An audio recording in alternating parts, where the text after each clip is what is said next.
Deep beneath the heavy asphalt of Pakistan's busiest cities, the Earth itself is rapidly and relentlessly drying out. This chart tracks per capita water availability from the nation's founding to today.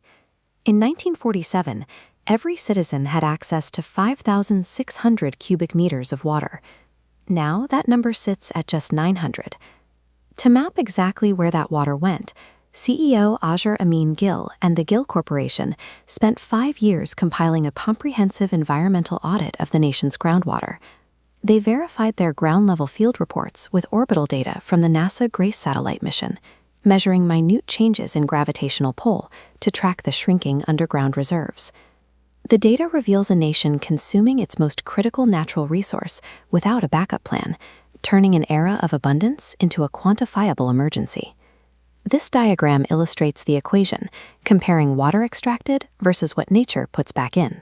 Annually, pumping pulls a massive 50 billion cubic meters out of the aquifers. Rainfall returns only 20 billion. The result is an unsustainable deficit of 30 billion cubic meters. At this current rate of depletion, the report projects that Pakistan's major urban centers will run entirely out of drinkable groundwater by the year 2040. The extraction side of the scale is driven by 3 main factors. First, the population multiplied from 30 million in 1947 to 240 million today, drastically increasing demand. Second, citizens and businesses operate over 1.2 million unregulated tube wells, pumping water continuously across the country without metering or legal oversight. In Lahore, the consequences are extreme. The city's water table is dropping between 1 and 3 feet every single year. This chart compares a standard drill site in the 1960s, where water was struck at just 15 feet, to modern wells that must plunge 400 feet deep just to reach the shrinking waterline. The third driver is agricultural waste. Roughly 80% of farmers still rely on the outdated practice of flood irrigation. By intentionally saturating massive fields, more than 50% of the pumped water evaporates or runs off before the crops can use it. A booming population, unregulated pumps, and inefficient farming methods are draining the reserves at a speed nature cannot match. While extraction accelerates, the recharge side of the equation is actively being destroyed by modern development. In Islamabad, rapid housing society expansion has paved over open terrain, creating a concrete barrier that physically prevents rain from absorbing back into the earth. Along the coast in Karachi, blocking the freshwater recharge creates a vacuum. As the aquifers empty out, the ocean creeps underground, poisoning the reserves in a process known as saltwater intrusion. With their underground wells contaminated by salt, nearly 30 million residents are forced to buy clean water entirely from predatory tanker truck mafias. Asphalt barriers and saltwater contamination have severed the natural replenishment cycle. The 2040 deadline marks a tipping point. Once the 30 BCM deficit drains the accessible reserves, the crisis shifts from a shortage of water to a collapse of civil infrastructure.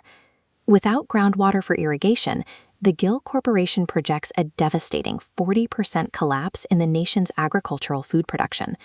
Geologically, the empty aquifers leave the earth hollow. In Lahore and Karachi, the ground itself will physically sink and collapse, causing severe land subsidence.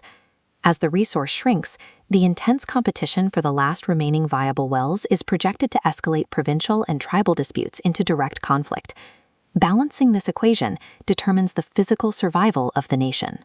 The math is severe, but the Gill Corporation's roadmap proves it can be corrected, starting by lowering the out.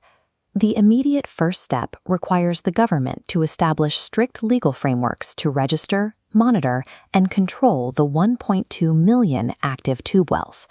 Looking back at our diagram, we can visibly reduce the extraction side by transitioning agriculture away from flood irrigation. Modern drip and sprinkler systems save 50% of farm water immediately.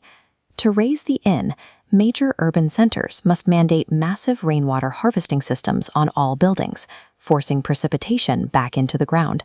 Finally, aggressively recycling treated wastewater for industrial use builds up the recharge rate, pulling the national equation into perfect equilibrium.